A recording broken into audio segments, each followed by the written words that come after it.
Welcome everybody for the first part of my Victors and Vanquished review and tier list. But for those who are new or need a recap, these videos are going to be based off of my regular campaign review and tier list series, where I look at each of AoE2 DE's official campaigns, breaking each down scenario by scenario, evaluating its strengths and weaknesses, and ultimately placing them on a tier list. For the Victors and Vanquished DLC, however, there aren't really campaigns so much as 19 distinct historical battles, so the typical format for these reviews won't exactly work. Therefore, for this DLC, we are going to be making a few changes. First, I don't think you can compare single scenarios to whole campaigns, so I'm just going to be using a separate tier list for just these 19 scenarios. Considering the very different design of most of them, even when compared to the other historical battles, I think this separation is fair. The criteria for the tiers is basically the same, but with the added caveat that there is obviously much less time to create a narrative, and in general, the battles focus more on unique settings or mechanics rather than showcasing its given civilization. More on that later. As always, I would just like to take a quick moment to say that these videos take plenty of time to make, so if you are hyped for this mini-series, comment on what you think of the campaigns, and of course subscribe to the channel for tons more AoE2 content. Self-promo is done, but I can't just get into the scenarios quite yet. Because these videos are basically campaign reviews with fancier formatting,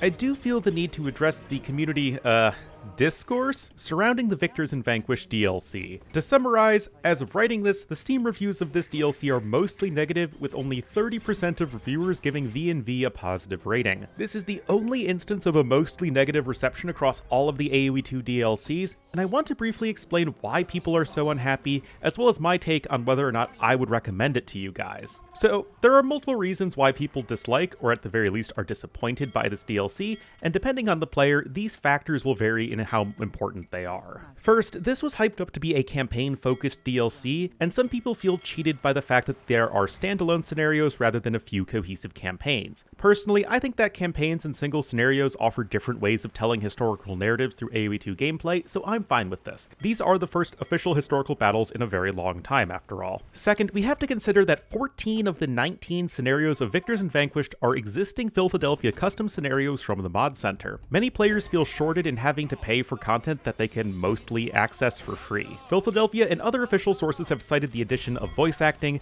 and many changes made to the individual scenarios as value added to the DLC versions, so to say. Personally, as someone who had played all of the scenarios a while ago, I didn't notice many major changes, just quality of life and difficulty fixes. I'm not saying that these have no value, but many do not believe this to be sufficient for the repackaging of free content. That brings us to point number 3, the price. Now, everybody is in a different economic situation, and the DLC's price does vary depending on where you live, so this one is going to be quite subjective. However, as a baseline, Victors and Vanquished is $12.99 in the US, making it the second most expensive DLC after the Mountain Royals and Return of Rome. Many people are unhappy with this price tag for a DLC that does not feature any multiplayer content. Lastly, the gameplay within these scenarios typically diverges from regular AoE2 gameplay, sometimes by a lot. A lot of campaign players enjoy low-pressure build and destroy scenarios where you get to use all of the fun toys a civilization has to offer. Victors and Vanquished scenarios tend to be far more low-scale, complicated, and challenging, which turns some people off. So with all of that in mind,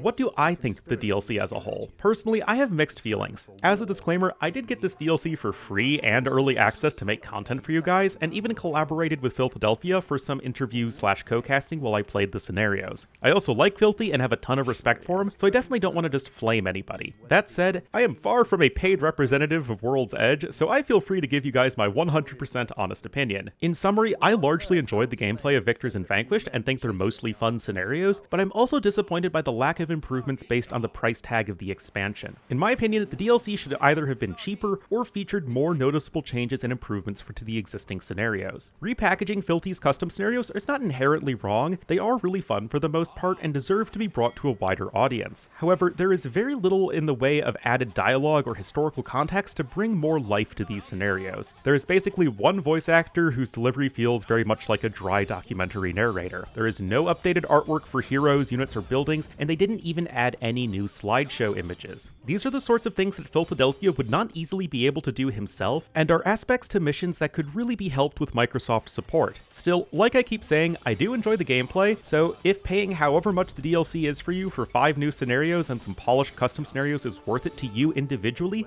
go for it. It's okay to enjoy the gameplay of these levels just as I did. Victors and Vanquished is not bad content, I just feel like it could have been better. Okay, that can be enough of the meta stuff for now. I know it's not directly related to the scenario design, but I still think this was important to address for this review. But that's all we need to say on the subject, and let's now dive into the scenarios themselves. We kick things off with Gaiseric 406. This scenario has you playing as the two Vandal brothers Gaiseric and Gunderic, who apparently is not cool enough to be mentioned in the scenario title, who led their people from Gaul through Iberia across North Africa and eventually settled in Carthage. As you can see, like most of this DLC, there is a lot of ground to cover here. As there is no Vandals Civ in AoE2, you play as a slightly modified version of the Goths in Gaiseric, with the main tech tree differences being the replacement of the swordsman line with Norse warriors, who are basically long swordsmen, and the addition of Tarkans. That said, again, like most of Victors and Vanquished, this is far from a typical build and destroy scenario, being premised on a unique gimmick or mechanic. In this case, the nomadic Vandals cannot build multiple TCs, and must pack and unpack their one TC to different locations to secure more resources. All buildings you create will be destroyed when you move to your town center, really giving the player that migratory gameplay experience. When it comes to the gameplay itself, the map is indeed huge, covering most of Western Europe and Northwestern Africa, starting with a small group of soldiers having just crossed the Rhine River. As you are only in the Dark Age, you must first raid other Germanic tribes before even considering to take on the Romans, with the Franks and Goths possessing many camps near at hand. As you take down your fellow barbarians, you can move into their former territory, take their resources, and slowly build your power. By the time you reach Gaul itself, the barbarians will give way to walled Roman cities protected by powerful comitatenses. You still cannot manage a proper economy, so efficient cavalry and cav archers will likely serve you better than the traditional Gothic infantry. However, the Romans are far wealthier than the barbarians, and eventually you'll make your way across the Pyrenees into Iberia. Although not on a direct timer, the comitatenses will eventually grind you down with better units, and the Huns do invade at some point, so it does behoove you to move relatively quickly. Once in Iberia, you could eventually convert some Roman docks, which can bring your people into North Africa. There are still plenty of Romans here, but as you fight your way east, you will eventually seize Carthage. At this point, the scenario becomes much more traditional as you gain access to a full tech tree and economy, and your new objective is to sail back across the Mediterranean, invade Italy, and sack Rome.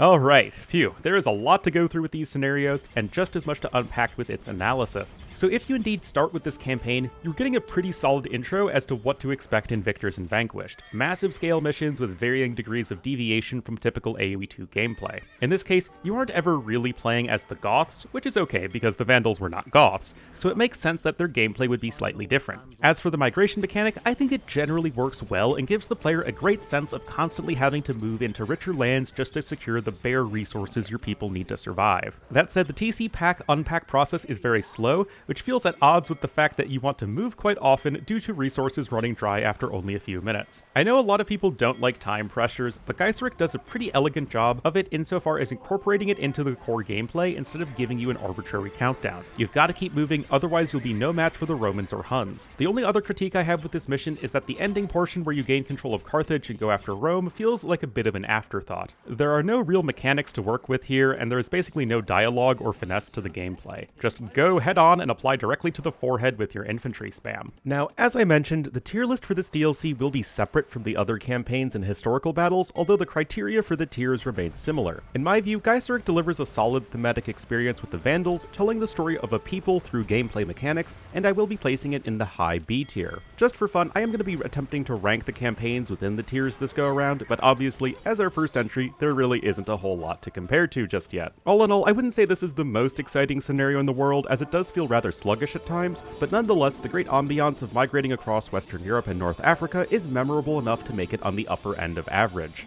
The second Victors and Vanquished scenario also has to deal with the fall of the Roman Empire in Vortigern 440. The last of the Romano-Britons, you must struggle to defend the Roman legacy on the island while being beset by various hostile barbarians. Too poor and few in number to defend themselves, you need to rely on inviting Saxons over to take lands in England in exchange for their military service. This dynamic is the core of Vortigern. You need the Saxons to stay alive, but if they grow too powerful, the barbarians will betray you and seek to control England for themselves. Beyond that, the scenario features pretty standard standard Britain's gameplay, with the exception of lacking most defensive structures and therefore longbowmen. The map itself is quite large, as you control a few towns across England as well as Hadrian's Wall. The Saxons settle on the eastern coast of the island, while the Picts attack from the north, the Irish sail from the west, and the Franks land you from the east. As I said, this is a defensive scenario as you have to keep your wonder standing for just over an hour of game time. Unfortunately, you also begin in the Dark Age and in debt, with few villagers and soldiers under your control. This necessitates the use of the Saxons, who can be recruited at the wonder for free. The idea here is to recruit the Saxons early on while you slowly build your economy. The 3 TCs help speed up this process, but every time you hire Saxons, they will gain additional resources and soldiers. The obvious balance here is that you need to recruit enough Saxons to keep you alive, but not so many that they become too powerful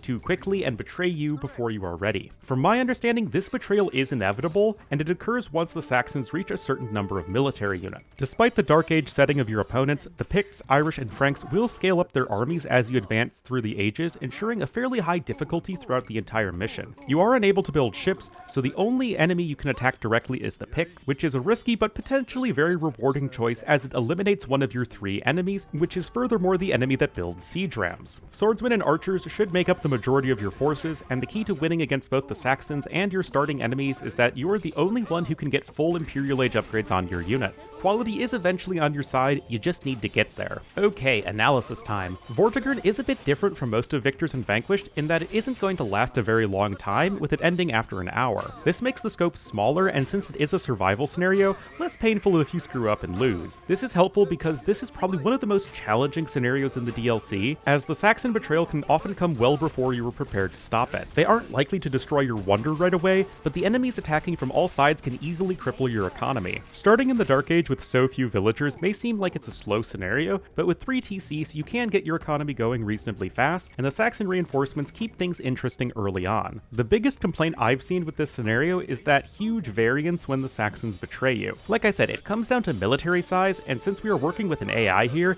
that is just not going to be consistent across all runs. Moving now to the tier placement, Vortigern is going to be our first S tier scenario, although I would put it on the lower end of that tier. It's a really fun and challenging scenario all around, and it doesn't feel a bit too large in scope like several of the Victors and Vanquished missions. Vortigern gets to the point quickly, and the rest is on you to defend. Speaking of which, however, where exactly is Vortigern? He is mentioned briefly at the beginning of the mission, but is otherwise a completely absent figure throughout the level. Even in a historical battle, not every scenario has to have a hero unit, but considering the scenario is titled specifically after an individual and not a battle, his absence does feel quite noticeable. Beyond that, I think the map is a little larger than it needs to be, but this is only a minor complaint. If you like a challenging defensive AoE2 scenario, Vortigern will certainly deliver that to you. We now jump over 300 years to the next scenario, Charlemagne 768. This is going to be the first of our new scenarios that are only available as part of Victors and Vanquished, and obviously covers one of the most important figures of medieval European history. Our first of 2 Frankish scenarios, Charlemagne is an introductory mission to the DLC, and is therefore more straightforward than most of the other levels we'll be covering. A build and destroy scenario at its core, Charlemagne must secure the supremacy of the Frankish Empire by either building the Aachen Cathedral, aka a wonder, or by defeating all of your main enemies. Oh yeah, and your annoying brother has to die at some point as well. The map is indeed quite large, covering a huge swath of Western Europe, from northern Spain to the Pannonian Basin, and from southern England all the way to Rome. Charlie has his work cut out for him. You begin with a small feudal age village in France, just to the north of your brother Carloman's similar town. Although Carloman needs to die eventually, he can be killed by your enemies so that you never need fight him. The main gimmick to this scenario is that you cannot click up to the Imperial Age until you visit the Pope in Rome, and much more annoyingly, find the 4 scholars hidden next to monasteries across the map. Now remember, the map is huge, so this is no small task. You can win without getting to the Imperial Age, but some of your enemies will be very difficult to defeat without it. Speaking of which, you have 4 main enemies in this scenario, and defeating each of them will yield different bonuses. Of these enemies, the Saxons are the closest and perhaps weakest, inhabiting small camps scattered across the enormous forests of Germany. Converting their chieftains will give you faster working barracks and access to huscarls. The Avars are very far away to the east, but destroying their camp will give you 5,000 gold that the horsemen plundered. The Lombards, meanwhile, are a tough opponent inhabiting northern Italy, and you'll need to either go through them or sail around them to get to Rome. Defeating them will also boost your resource collection. Finally, the Umayyads are the most powerful opponent by far, inhabiting northern Spain. They will get full post imp, but defeating them will give you Casbah in Bimaristan. Lastly, there are a few scattered minor factions across the map. Aquitaine holds a scholar, and you can conquer Bavaria to get a fortress, but beyond that, nothing too important. Okay, so I'm gonna be honest with you guys, Charlemagne is not a great scenario in my opinion. opinion. It takes the premise of a basic build and destroy mission, but stretches it out over a huge map with bad pacing. You start with very little, but also don't get attacked early. In the 2 times I've played this mission on hard, I wasn't attacked at all until I was well into Castle Age. The unique mechanics to get to the Imperial Age may sound interesting, but finding the scholars on that huge map is so annoying that they had to release a Steam article to give players hints on where to find them. It would make a lot more sense if there were 6 to 7 scholars and you only had to find 4 of them. The enemies themselves can be frustrating to take down in Castle Age, which means that you basically are spinning your wheels until you find the scholars. Charlemagne is just straight up a joke. I've had many people tell me that he just dies immediately to the first enemy attack. In both of my personal experiences, nothing ever attacked him and he just sat there all game until I surrounded him and killed him with a huge army. And the whole choice between defeating the enemies and building the wonder is just bizarre. I get that they wanted to give the players a path to victory in case Charlemagne died before you could get Imperial, but honestly, it's just so much easier to build the wonder. There isn't even a defense aspect. Just hit Imp, slam down the wonder, and immediately win the scenario. Well, this isn't going to be great, but we've got to put Charlemagne on the tier list. Yeah, Charlie has to go into the D tier. So much of this mission feels unnecessary. The enemies in Charlemagne put very little pressure on you, but they're so spread out that they are annoying to defeat without the Imperial Age, Saxons and Avars aside, perhaps. It's very easy to miss a scholar, giving the player a frustrating experience. Some players may just enjoy freely booming and crushing everything with Frankish cavalry and infantry, and I'm not here to say that that can't be fun, but even so, the gameplay is far too slow for what the scenario is trying to accomplish. Oh boy, strap into your longboats and put on your very historically accurate horned helmets, boys and girls, because it is time for the biggest official scenario in all of AoE2, Ragnar 850. This Vikings epic will be the first of 4 scenarios for that civilization, and between the ludicrous map size and over 600 triggers, completing this one is no small task. At a basic level, you play as Ragnar and his descendants, with your vague task being to complete at least 30 saga objectives. There are 50 of these in total, scattered across 10 different sagas. We'll hit some of the highlights of those in a moment, but to quickly overview the map and factions, obviously there is a lot going on here. Most of Northern Europe is represented, from Iceland to Scandinavia, all of the British Isles, and the mainland from Normandy to the lands of the Rus. You begin quite humbly, with just Ragnar and a few units in his stronghold in Norway. There are tons of mechanics in this mission, but again, at a basic level, just start by raiding the islands around Britain, because they are weak and house a decent amount of gold. Building Folvarki on each new island will grant you an extra villager, which is quite important early on, as maintaining a regular economy is impossible. Beyond that, taking the various strongholds around Scandinavia will grant you additional population space, so you can use that to start to snowball in an advantage. Along the way, you will find plenty of Gaia units and saga objectives in many nooks and crannies, so be sure to be thorough in your exploration. Militarily, Berserks are going to be your mainstay, although you can get unique Huskarls and heavy cavalry to supplement them. Heroes will especially be important early on when army numbers are low. On top of that, there are other mechanics such as a day-night cycle where your units become better at night, and the acquisition of the stone resource from completing various saga objectives, which can in turn be used to purchase powerful unique techs. Once the Norse lands are yours to rule, you can really pillage in any direction you want, just be sure to diligently complete the saga objectives. Once 30 of these are completed, you will have the opportunity to have a showdown with the Joms Vikings, and taking their well-defended stronghold will win you the scenario. Okay, so where to begin with all of this? I actually think there's an interesting comparison between this scenario and York from the regular historical battles. Both are massive scale Viking scenarios and even have overlapping subject matter, but go about them in different ways. York is a very straightforward build and destroy mission where you freely boom to 200 population and then patrol across the map with berserks, longboats, and siege rams. By comparison, Ragnar is complex, even more time consuming, and features tons of different unique mechanics, upgrades, and modified unit stats that pull you pretty far away from typical AoE2 gameplay. I bring all of this up because I feel like there are many people who will really like one of these scenarios, but not the other. Players who prefer AoE2 campaigns to look something like regular multiplayer gameplay will hate Ragnar, and there's just no way around that, but players who enjoy the more RPG-style scenarios will love it. Personally, I find York to be boring and easy, whereas I find Ragnar to be quite interesting, but that's just my taste. Now, as to where to put Ragnar on the tier list,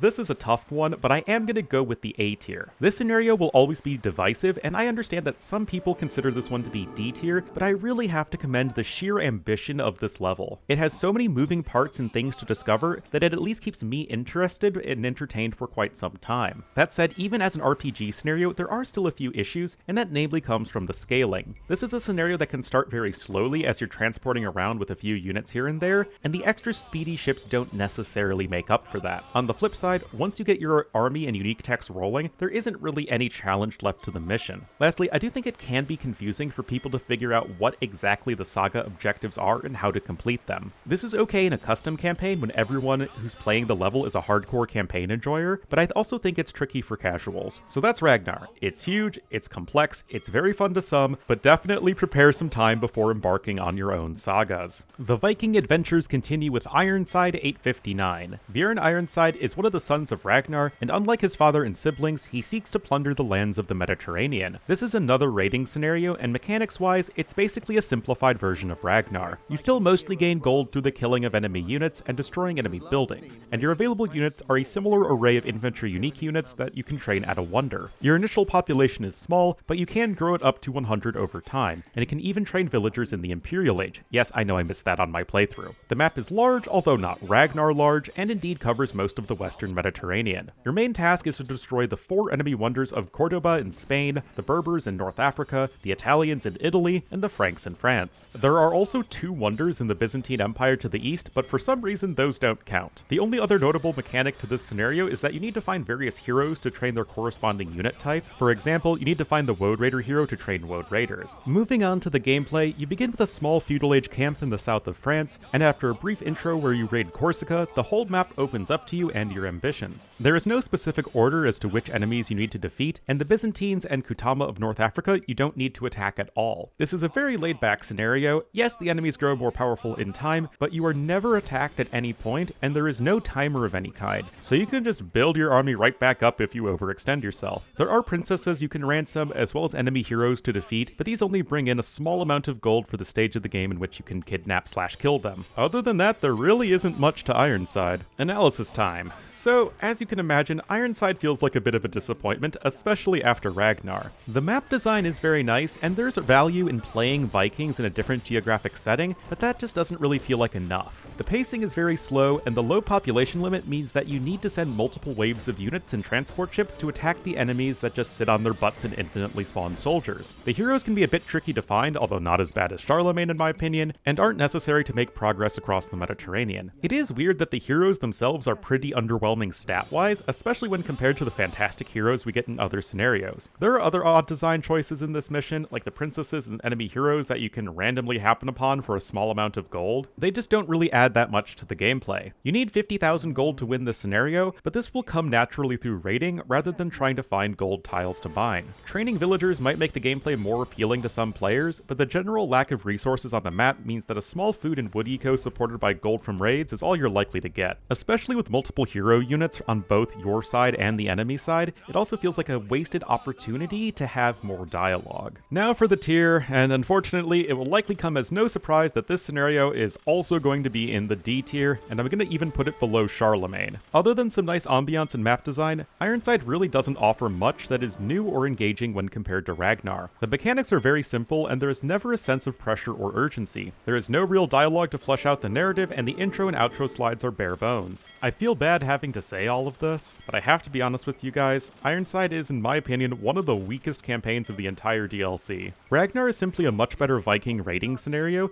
and this still deviates far too much from typical Vikings gameplay to compare it to the more traditional Viking scenarios of Vinland Saga and York. You thought the Viking scenarios were over? Well, you would be wrong. Our last Viking adventure in this video is Finehair 870. Harald Finehair was a small king in Norway, but his ambition was to marry the daughter of a much more powerful king. She scorned him because he wasn't strong enough to take all of Norway, and as can happen in such situations, Harald decided that he would not cut his hair until he united Norway and could marry his sweetie. So yeah, that's your objective in this scenario, to defeat the Southern Jarls, Western Sea Kings, and Hordaland to unite Norway. Of course, like all of our other Viking scenarios before, you start very humbly with only a small village, must collect gold through raids, and eventually sprawl out your army across a large map comprising Scandinavia, Scotland, and even a bit of Iceland. Unlike Ironside, Finehair does have some unique mechanics in that you need to research various unique technologies at camp to grow in technology, population, and villager count. Speaking of which, from your small camp, you need to start the scenario by tasking your 2 villagers to gather resources while raiding with your warband. The Southern Jarls have many camps scattered across southern Norway and western Sweden, and will likely be your first targets. Traveling overland is slow and will likely have you run into unfriendly Sami warriors, so dipping in and out of the rivers, lakes, and fjords is probably your best bet. The Danes also appear in this mission, get this, controlling Denmark, and are fairly powerful. You do not need to defeat them, but you can rack up plenty of gold if you choose to do so. Moving further west are the Western Sea Kings, who control a ton of villages across across the many fjords. They aren't necessarily stronger than the Southern Jarls, but there are a lot of them. In a similar vein to the Danes, you can sail across the North Sea to Scotland for more plunder and booty if you are low on gold. Lastly, Hordaland is the strongest enemy faction, possessing a full-blown city with walls, tower, and a castle. Alright, so although Finehair still doesn't hold a candle to Ragnar in terms of the Viking Raiders experience, there's still more to like here than Ironside. More than anything else, the flavor of Finehair is quite good. You have impactful side quests like sacrificing a villager to gain the Ravens of Odin to scout across the map for you, sunken gold in the swamps, Rus mercenaries to hire, and the Tales of Iceland to discover. The extra unique texts give the player a bit more of a diverse experience, and the idea of growing your power and prestige through holding feasts makes plenty of sense. The map is also really pretty, showing off the mountains, swamps, and waterways of Scandinavia, and generally meshing with the Vikings theme. That said, Harald Finehair does possess two very obvious and related issues. First, the difficulty is just so painfully low. Because most of your enemies are just fixed numbers of units, there is basically no challenge in just showing up to one location with a larger army, winning that fight, growing stronger, and then rinsing and repeating until you are unstoppable. You are never attacked, and none of your enemies ever actually do anything. It makes an otherwise very alive and flavorful scenario feel quite dead and static when it comes to actually facing opponents. Your victory in this mission never really feels like it's in any doubt. And that relates to the other main issue, the pacing. As you can imagine, with the scenario being so easy, Finehair can feel painfully slow once your army becomes strong enough, as the tedious task of going from tiny enemy village to tiny enemy village is not a particularly engaging experience. Well, to put Finehair on the list, I do think a spot in the C tier to be quite appropriate. Even though the scenario is even easier than Ironside, the much better flavor and somewhat more unique gameplay do make the scenario a more enjoyable playing experience. Not by an enormous amount, but it's at least noticeable. Even if there's no increase in difficulty, adding a bunch of dialogue instead of bland narration, and making enemies at least produce a few units at specific buildings would go a long way in making the scenario feel much more memorable. That's why even today people still love the classic Age of Kings campaigns. The gameplay is certainly not very memorable in a 2024 setting, but the ambiance, narration, and storytelling is generally far more memorable than most modern campaigns, especially if you use the classic voice acting mod.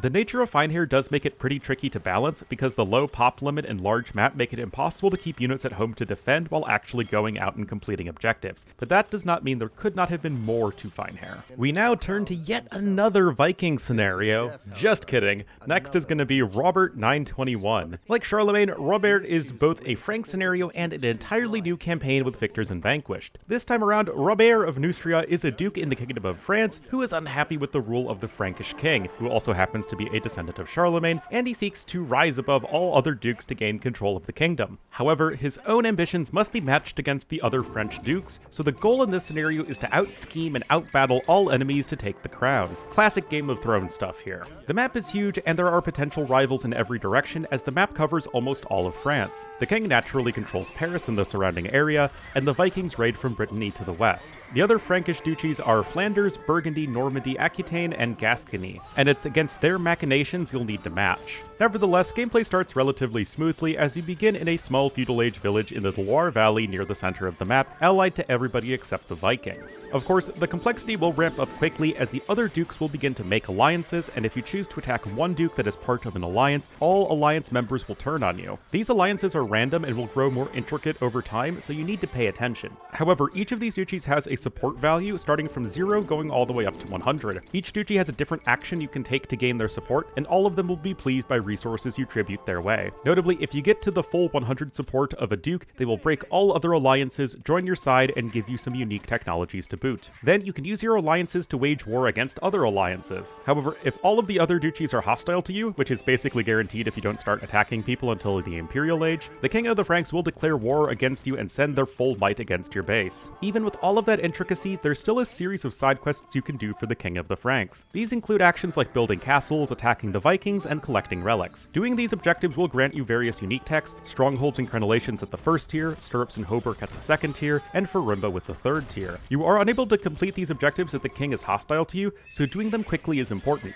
Speaking of which, the entire scenario is on a 90-minute timer, so you need to act fairly quickly. Alright, so there's a lot to keep track of in Robert, but honestly, I love this mission. The alliance of the various dukes are random with each playthrough, giving the player a somewhat unique experience each time. The other dukes field very different army compositions, which when combined with the unique objectives to gain their support, really provides a lot of flavor. For instance, the Normans value military population with their Viking heritage, whereas the Flemish will give you support for killing the Norse and the Normans. The Burgundians value castles, and the pious Aquitanians espouse relic collecting. Lastly, the Gascons are relatively poor, so they are especially receptive to resource tributes. All players can get to the post-Imperial Age, but start in the Feudal Age except the King of the Franks. This gives the player the incentive to act quickly and start working on alliances or defeating dukes before they grow too powerful. As the scenario is more or less a game of Diplo, these in-game incentives to not sit back until you have a million of every resource is nice, because that's definitely how Diplo games work in multiplayer. Moving on to the tier list, Robert will be our second entry into the S tier. Beyond that, I'd say this is one of the very best scenarios in the entire DLC, and I'm going to put it above Vortigern. It mixes classic build and destroy gameplay with unique Philadelphia mechanics. The map is large, but all of the objectives make the pacing feel pretty quick, and there are several different strategies you can use to approach the mission. The only knocks I have on Robert is the lack of dialogue, which could give the dukes even more flavor. After all, each duke does appear as a hero unit, and that the 90-minute timer feels a little unsophisticated as a way to speed up gameplay. Its role is super important, but I feel like it could be more elegantly incorporated into the gameplay mechanics, like after a certain time or condition is met, all of the non-allied dukes and the King of the Franks attack you at once or something like that. But these are only minor gripes, and if you're unsure as to what scenario you would want to play in Victors and Vanquished, Robert 921 is definitely one I'd recommend. Our penultimate scenario for this video takes us just next door to Otto 936. Occurring shortly after the end of Robert, Otto deals with the German half of Charlemagne's former empire, and indeed has you playing as the Teutons. Another exclusive scenario to Victors and Vanquished, Otto is another mechanics-based build and destroy scenario, much like Robert. However, while Robert was all about clawing your way to the crown, Otto begins as you nominally the king of all the German duchies, with you needing to do whatever you can to keep the other dukes in line and hold on to your crown. With this in mind, your main objective in this scenario is to defeat the three main enemies of the what will soon be Holy Roman Empire: the Vikings in Denmark and Sweden to the north, the Wends in the forests of Poland to the northeast, and the ravaging Magyar hordes from the plains to the far east. To deal with these threats, Otto has called on the support of the duchies, Lotharingia, Franconia, and Bavaria. These allies are dubious at best and will need to be managed throughout the level. Finally, West Francia looks on all the fighting from the west, and can eventually declare war on you if they see that you can't keep your nobles in line. Still, even with all of that complexity, you begin quite simply with a feudal age village to the north center of the map. Your three allies all have similar towns just to the south of you. Early on, you'll try to focus on growing your eco and defending yourself, but before too long, your allies will think about rebelling. Ducal loyalty is measured on a value from 0 to 100, and is basically the opposite of the loyalty meter from Robert. Dukes will grow less loyal over time, as well as if their armies grow too large or you lose too many units. Loyalty can be gained by managing their army size, by directing them to fight your enemies, buttering them up with tribute, and by killing enemy units and destroying buildings yourself. If a vassal's loyalty reaches 0, they will rebel, and in the process make the other vassals more likely to rebel as well. This is not absolute though, as a rebellious vassal can be brought back into the fold by killing enough of their army. This is the core of Otto, managing the loyalty of your vassals while speeding back the attacks of your main enemies. That said, there are other points of interest for Otto. For instance, all of northern Italy can be yours if you just send a unit to claim it, although it will decrease the loyalty of your vassals in the process. As for the Franks, they will go greedy if all of your vassals are enemies to you at once, and if you don't pay 1500 gold, they'll join the war against you. Okay, so Otto is a scenario I really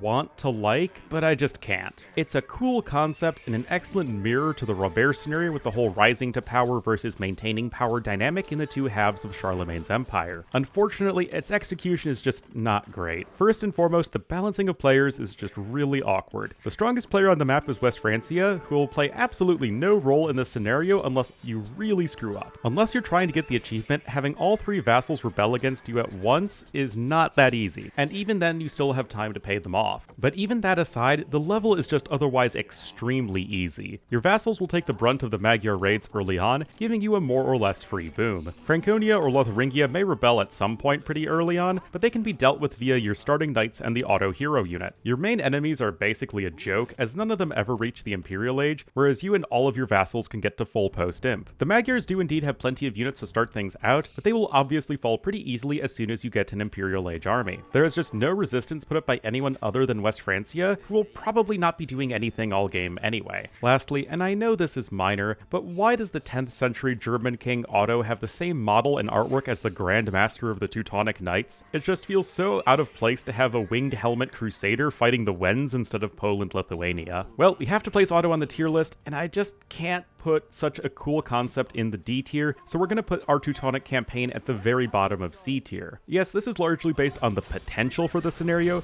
because with more refinement, I feel like Otto can be just as good as Rubber. The enemies need to be powerful enough that it will take your combined forces of you and your vassals to take them down. West Francia should do something, even if their betrayal mechanic isn't triggered. All other players could probably age up faster to keep pace with a pretty standard Teuton boom, and their attacks need to be smarter. The Vikings will basically just constantly run into your starting castle and other defensive structures, and the Magyars will wipe out Bavaria, but since Bavaria can't actually die, their buildings will actually respawn if they lose them. In short, Otto desperately needs iterating, at which point it could be great. Last but not least for this first part of Victors and Vanquished will be Seljuk 985. The lone Tatars and Central Asian scenario of the DLC, Seljuk actually covers the first 4 rulers of the Seljuk Empire: Seljuk himself, Tugril, Alp Arslan, and Malik Shah. Each of these men advanced their people in different ways, growing the Seljuks from just one of many Oghuz Turkic tribes in Central Asia all the way to the powerhouse that would conquer the lands from Anatolia to Persia. Structurally, Seljuk is quite unique, as it's basically 4 missions in one. Each of the Seljuk rulers have their own ambitions that you must complete before their death, which is based on a timer, referencing their own historical achievements and conquests. The map is quite large, big surprise I know, with many different powers in the region. The open steppe is home to the many Oghuz tribes, with the larger powers of the Kipchaks and Karakhanids holding domains to the northwest and northeast respectively. The sedentary empires are much stronger, however, with the Buyid dynasty controlling the area around the Caspian Sea all the way south to Baghdad. The Byzantines hold a fortress at Manzikert to the far southwest, and the Turco-Persian Ghaznavids possess numerous cities in the east. Alright, so as usual, you start small with Seljuk, who himself just controls a few units and yurts in the north center of the map, right near the Aral Sea. His ambitions only concern the growth of his tribe to be the strongest in the area. He seeks to defeat the other Oghuz tribes, marry a princess of the Kipchaks or Karakhanids, and to own a herd of at least 10 horses. The gameplay here is similar to the other raiding scenarios. You need to steal gold, horses, and villagers from nearby tribes. Your population and economy is minimal, so taking efficient fights is quite important. The nomadic tribe you marry into will become friendly, whereas the other will be ripe for raiding. After Seljuk's death, Tugril takes over and he seeks the rich lands further south. His aims are to raid the settled lands of the south, aka destroy 150 buildings, to find 4 Imams to learn of Islam, and to capture the monument in the city of Baghdad. Once you take Baghdad, your people will become more sedentary, and you can start researching more technologies. After Alp Arslan takes over, he looks to reform his people to solidify them as a traditional empire. You can build castles and town centers, and the mission begins to play more like traditional AoE2. It is here you also defeat the Byzantines at the Battle of Manzikert. Lastly, Malik Shah completes the transition to empire building by adopting Persian culture in building a wonder, as well as conquering the Persian lands by defeating the Ghaznavids. Okay, so we have plenty to talk about here. Seljuk is certainly an interesting scenario, but its execution is a bit of a mixed bag. The fights early on that are focused on raiding and plundering feel interesting enough, although you are still mostly looking at static AIs that don't train units and just sit around until you kill them. The exception to this are the raids from the various nomadic empires and rebellious relatives that occur at intervals throughout the scenario. These enemies have no base of operations, but are rather a single enormous wave of cavalry units. Once you gain control of Baghdad and possess a more traditional economy and military setup, the scenario also takes a steep drop in difficulty, as again, you are mostly looking at dummy AIs that never attack you. Also available at the 2 monuments on the map are Mangudai and a bunch of unique technologies. The unique techs are fun to mess around with, but the Mangudai feel out of place in a Tatar scenario, as you really have no reason to train cav archers until post-imp. Also, the pacing in the scenario can be rough at times. If you complete all of the ambitions of a leader, they and their descendants will get a stat buff, which is cool, but then you have no objectives to accomplish. You just kind of have to sit and wait around until they kick the bucket. This makes the end of the scenario feel quite slow, and all of the waiting around makes the endgame during and after Manzikert trivial. Now, where to put Seljuk on the tier list? I do think Seljuk is a really cool concept, and even features some dialogue, which always makes me happy, and is quite fun at times. On the other hand, the pacing issues and wide range in difficulty will force me to drop it to B tier. The aesthetics of Seljuk are great, your population is in horses, and you start by training units out of mobile yurts and eventually switch into regular production, and your population limit will gradually increase throughout the level. Definitely the top of B tier, but there are just a few too many awkward moments gameplay-wise for me to bump it up to A tier. Well everyone, that is going to be it for the first part of Victors and Vanquished. The levels are certainly all over the place in the DLC, and many are quite confusing, so hopefully these reviews are helpful breakdowns of each mission's mechanics. We still have 10 scenarios to go, and they are going to be covered in the next and final part of this mini-series. Before we go, I do need to thank my Patreon supporters with Anonymous and Jared in the Great Wolf tier,